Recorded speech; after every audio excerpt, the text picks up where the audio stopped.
4 ফেব্রুয়ারি মঙ্গলবার 48তম আন্তর্জাতিক কলকাতা বইমেলায় এই সময়ের 190 নম্বর স্টলে এলেন অতিথি বিশিষ্ট ক্রীড়া সাংবাদিক গৌতম ভট্টাচার্য ও বরিয়া মজুমদার। আলোচনা হলো ভারতীয় ক্রিকেট টিম, তারকা প্রথা, চ্যাম্পিয়ন্স ট্রফি আরও অনেক কিছু নিয়ে। কি বললেন তারা? 6 মাস আগে তুমি ওয়ার্ল্ড কাপ জিতেছো এই তারকাদের লাই দিয়েই।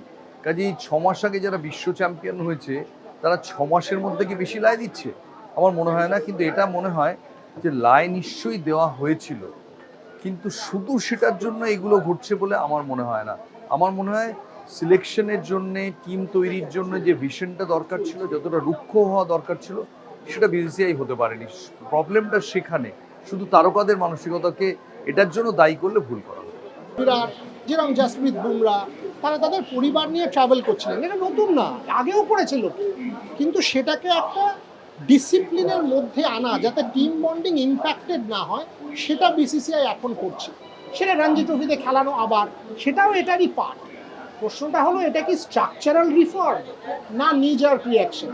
এটা কি জিতলে করতে, না শুধু হারছে বলে করছে? সামনের বছর যখন যদি আমরা ইংল্যান্ডকে হারিয়ে দিই, তখনও কি এটা থাকবে না থাকবে না?